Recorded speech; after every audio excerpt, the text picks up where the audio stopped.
What up? What is the good word? This is Htheman, and you guys are now locked into Real Talk Sports. We're gonna start it off by saluting my guy Fletcher Cox, a 91 gun salute. So we don't have 91 guns, but we're gonna do it anyway. 91 gun salute to my guy Fletcher Cox. I've had the privilege of watching Fletcher Cox play for the Philadelphia Eagles since he was drafted in 2012. Fletcher Cox has been a consummate professional. Has always brought his hard hat and failed to work, and that's what I think many of us admire about him. The work ethic that he put in, the type of player that he was, what he represented in the community. I mean, Fletcher is a guy that is a for sure, for me anyways, a Hall of Famer, has done everything that you could do at the Hall of Fame, in the Hall of Fame caliber, and a top player overall. I know he's beloved by the city of Philadelphia, beloved by the fans worldwide, wherever they are. Fletcher Cox, you are the guy, man. You are that guy. There's no question about it. Came into the league, multi-time first team All-Pro, a Pro Bowler galore, Super Bowl champion, just an awesome player. Awesome player. If you ever watch trench play, you know that Fletcher Cox dominated in the trenches, always dominated in the trenches, and he always brought it week in, week out, without fault. A polarizing figure for sure in the city of Philadelphia, will definitely be enshrined in the city of Philadelphia's Hall of Fame. And you know for sure, like I said, in my opinion, he's definitely going to get into that into the Hall of Fame in Canton one day. So Fletcher Cox, 91 gun salute. All the best to you in retirement and your future endeavors. We know how much you love the city. We know how much you love playing for the Eagles, retiring in Eagles in a time where retiring for your team is so hard because of the salary cap and how difficult that is to retain stars at the money that they played. But you have shown us that you were worth every penny throughout the years, and I couldn't be prouder to be a fan of this team, to be a fan of yours. So Fletcher Cox, this is for you. 91 gun salute. All the best in retirement, big dog. Now, let's get to the get down. Saquon Barkley is a Philadelphia Eagle. Yes, Saquon Barkley is a Philadelphia Eagle. All right?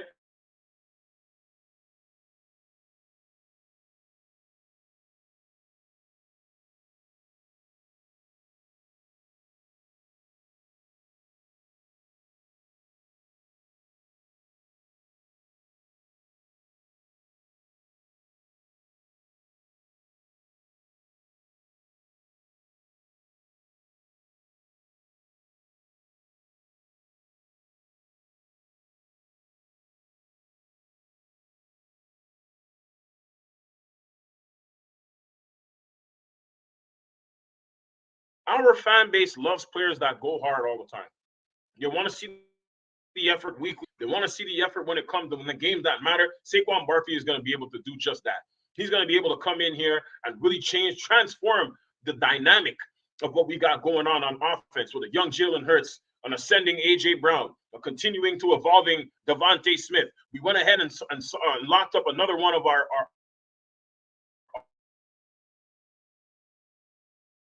star offensive linemen. Just that, build and build and build. And when you got a player like Saquon Barkley, who I believe never really had a great situation in New York, you think about him signing the franchise tag and then doing it again the following season, which was live this past season.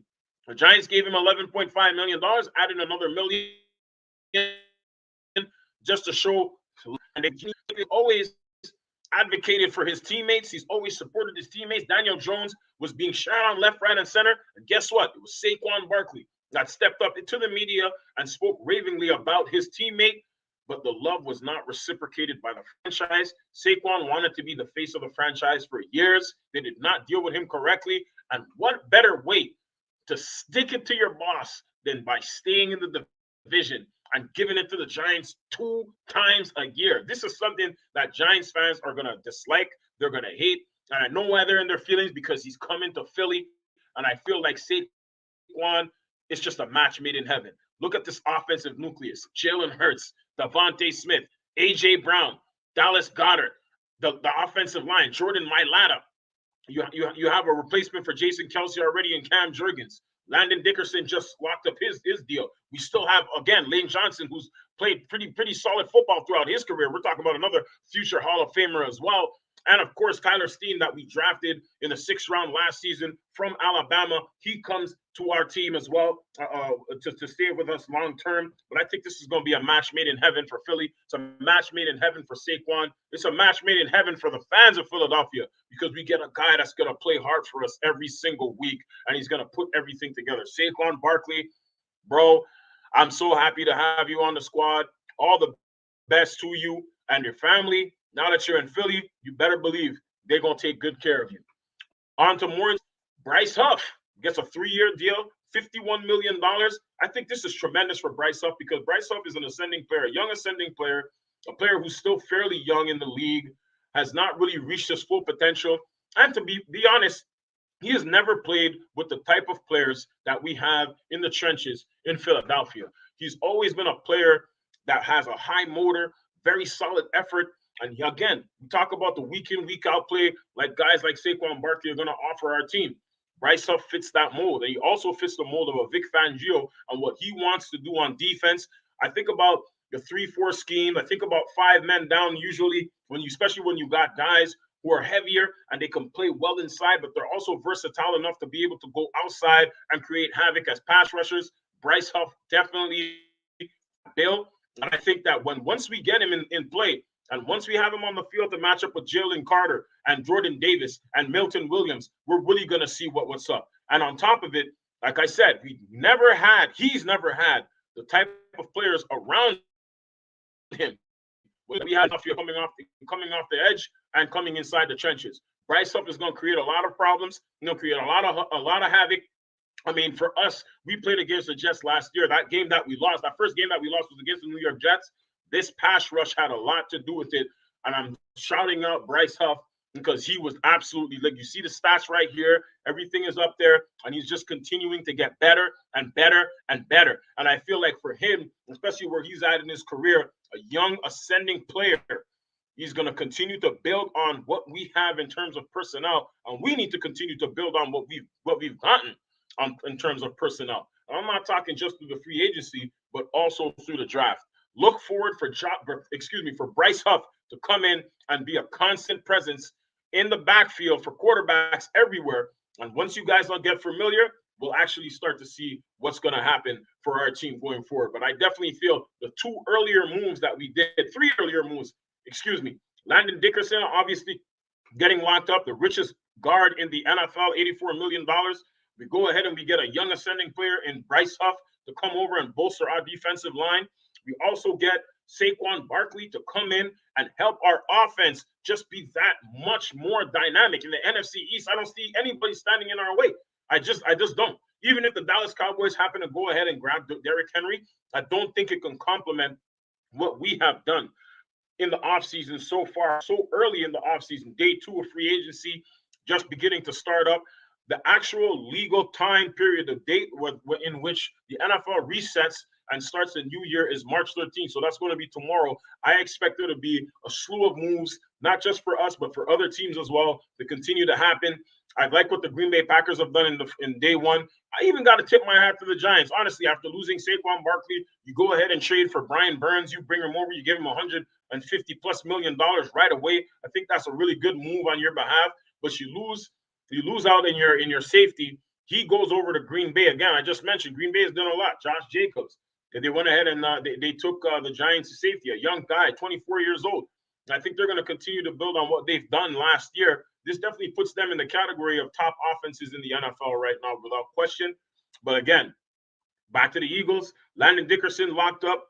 Bryce Huff, 3-year deal. Saquon Barkley, 3-year deal. And we're continuing to move this thing, and it's going to be one hell of a season. That much I can guarantee. Now let's get to news and what's good. We're going to talk about a few of the moves that were made. I just mentioned the Giants. I just mentioned the Packers. We're going to talk about a few moves that was made just now on my phone. I literally got an update that the Bengals trade Joe Mixon to the Houston Texans one day after signing Zach Moss to a 2-year deal. This is huge for 2 reasons. One, Joe Mixon can still play. Make no mistake about it. This guy still has a lot of gas left in the tank. He's got a lot to offer, especially a young running back room. Damian Pierce is still over there, a draft pick from 2 years before. He still has a lot to offer as well. I fully expect for Joe Mixon to come in, win the job, and dominate right out the gate. He's going to be a guy that's going to continue to help Houston along when it comes to their offense. They had a tremendous year last year with C.J. Stroud at the helm at the quarterback position. Nico Collins establishing himself with a WR1 over there as well. Tank Dell, who did go down sadly with the knee injury. But I'm not worried about that at all, especially with the way that the medical professionals have continued to evolve in how they operate on athletes and how fast, when it comes to knee reconstruction, those things go along, right? So I have full confidence in Tank Dell for him to continue to ascend as a player, as well as Dalton Schultz, who he himself signed a 3-year deal to stay in Houston. So there's a lot of things going on in the Houston Texans. A lot of people were talking about perhaps Derrick Henry once the dominoes started to fall with all the running backs. Derrick Henry ending up in Houston. I personally don't see the King in Houston. I see him with a contender, someone that complements what he likes to do. And that team, in my opinion, should be the Baltimore Ravens. If Baltimore goes and gets the King and pairs him up with Lamar playing in the bank, what are we looking at? We're looking at Baltimore again running the table and hopefully wanting to contest for a Super Bowl championship, perhaps against my Philadelphia Eagles. But that, again, will be another story for another day later on down the road. So here he's swinging back here in the middle. Kirk Cousins, 4 years, $180 million, $100 million guaranteed. Now, does this move qualify as the Atlanta Falcons making a push to be a contender? No. But they could definitely contend to win the NFC South, and battle against the Tampa Bay Buccaneers, who they themselves have made some complimentary moves to continue to push themselves along. They've been in a little bit of a salary cap hell at the moment, so trying to keep that nucleus together. Baker Mayfield, he signed his own contract. It was a 3-year deal, $100 million, 51 of it guaranteed right away.